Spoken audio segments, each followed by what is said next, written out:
શ્રી ગણેશાય નમઃ. માતા સરસ્વતીને નમઃ. સત્સંગ સાગર યુટ્યુબ ચેનલમાં આપ સૌનું હાર્દિક સ્વાગત છે. આજે આપણે આ વિડીયોમાં સાંભળીશું પવિત્ર પુરુષોત્તમ માસની અમીધારા ગુરુ ચેલાની વાર્તા. પવિત્ર પુરુષોત્તમ માસ આવ્યો છે. નગરના નર નારીઓએ અધિક માસ નાહવાનું નિયમ લીધું છે.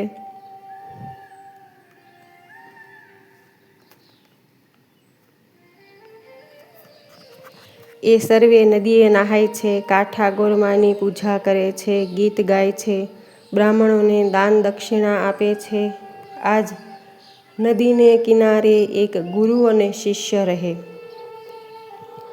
એક દિવસ ચેલાએ ગુરુજીને પૂછ્યું, ગુરુદેવ, આ એક સામટા આટલા બધા સ્ત્રી અને પુરુષો નદીએ સ્નાન કરવા આવે છે, તો તેનું કારણ શું?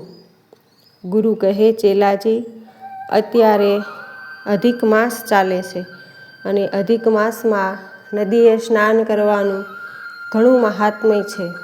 વળી આ અધિક માસને પુરુષોત્તમ માસ પણ કહેવાય છે અને ભક્તજનો પુરુષોત્તમ ભગવાનનું વ્રત કરે છે. ચેલો કહે છે, ગુરુદેવ, આ વ્રત કરવાથી શું ફળ મળે? ચેલાજી, આ વ્રત કરવાથી ઉજવણા વખતે બ્રાહ્મણોને જમાડવાના હોય છે અને ત્યારે ભગવાન પોતે દર્શન આપવા આવે છે. વળી આ વ્રત કરનારને અંત સમયે મોક્ષની પ્રાપ્તિ થાય છે.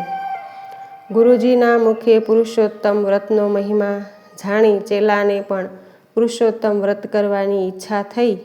એટલે એ પણ વહેલી સવારે ઉઠી પ્રાતઃ કર્મ પતાવી નદીએ સ્નાન કરે છે, પૂજન અર્ચન કરે છે. આમ અધિક માસ પૂરો થયો છે. ચેલાએ તો બ્રાહ્મણોને જમાડવાની સર્વે વાતે તૈયારીઓ કરી અને પછી બ્રાહ્મણોને જમાડવાના નોતરા દઈ આવ્યો. આ બાજુ તળામાં રસોઈની તૈયારીઓ ચાલે છે. ગુરુદેવ કોઈ કારણસર બહાર ગયા છે. ધીરે ધીરે બ્રાહ્મણો આવવા લાગ્યા છે. એટલામાં એક ભિખારી જેવો ચીથરે હાલ માણસ ચેલા પાસે આવી કરગરવા લાગી કહેવા લાગ્યો, ભગવાન સૌનું ભલું કરશે. હું 2 દિવસથી ભૂખ્યો છું. થોડું ઘણું ખાવાનું આપો પ્રભુ. ભગવાન તમારું કલ્યાણ કરશે. ચેલાએ ભિખારીને ધૂતકારતા કહ્યું, ક્યાંથી આવી જાય છે? ભાગ અહીંથી. જોતો નથી હજુ ભૂદેવોને જમવાનું બાકી છે. ચલ ભાગ. પેલો ભિખારી આજીજી કરવા લાગ્યો.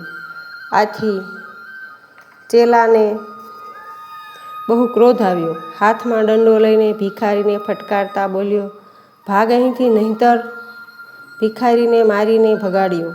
આ તરફ બ્રાહ્મણો જમી દક્ષિણા લઈ વિદા થયા. ચેલાનો જય જયકાર કર્યો, આશીર્વાદ આપી ગયા છે.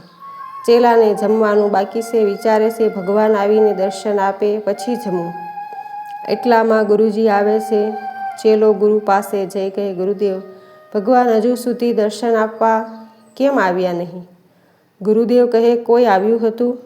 ચેલો કહે, ના, કોઈ આવ્યું જ નથી ને. પણ હા, એક ભિખારી આવ્યો હતો અને બહુ જીદ કરવા લાગ્યો, એટલે એને મારીને ભગાડી મૂક્યો હતો. ગુરુજીને થયું નક્કી ભગવાન પુરુષોત્તમ રાય ભિખારી વેશે આવ્યા હશે. ચેલો ઓળખી શક્યો નહીં. ગુરુદેવ યોગ બળે સમાધિ લગાવી જોયું તો ખ્યાલ આવી ગયો કે ભગવાન પોતે જ હતા. ચેલાને કહેવા લાગ્યા, અરે મૂર્ખ, એ ભિખારી નહોતા, પરંતુ ભગવાન પુરુષોત્તમ રાય પોતે હતા. ચેલાને આ સાંભળતા જ ઘણું દુઃખ થયું. પસ્તાવો થવા લાગ્યો. અરર, ભગવાનને મેં માર્યા. ચેલાની આંખમાં આંસુ આવી ગયા. ગુરુદેવના પગમાં પડી ગયો. કહેવા લાગ્યો, ગુરુદેવ, ગુરુદેવ, મેં ભગવાનને માર્યો, ધક્કા મારી કાઢી મૂક્યા. હવે મારે જીવીને શું કામ? માટે મને રજા આપો. હું જીવતી સમાધિ લઈશ. ચેલાને હૃદયમાં ઘણું લાગી આવ્યું છે.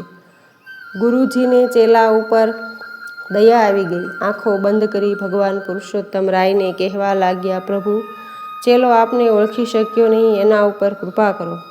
ક્ષમા આપો પ્રભુ, દયા કરી દર્શન આપો. ગુરુ કૃપાએ ભગવાન પ્રગટ થયા છે. ચેલો ભગવાનના ચરણમાં ઢળી પડ્યો છે. નેત્રોમાં આંસુ આવી ગયા. પ્રભુ, મેં અબુધે આપને ઓળખ્યા નહીં, મને ક્ષમા કરો.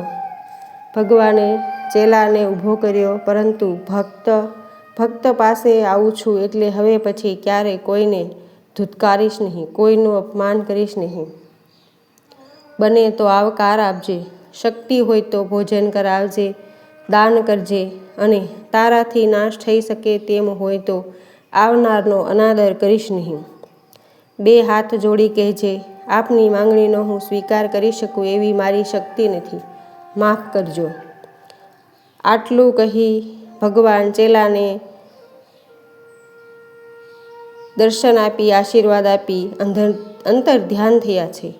આમ પ્રભુ દર્શનની ચેલાની ગુરુના પ્રતાપે ઈચ્છા ભગવાને પૂર્ણ કરી છે. હે પુરુષોત્તમ ભગવાન, જેવા ચેલાને દર્શન આપ્યા એવા આપનું વ્રત નિયમ કરનારને દર્શન આપજો. બોલો શ્રી પુરુષોત્તમ ભગવાનની જય.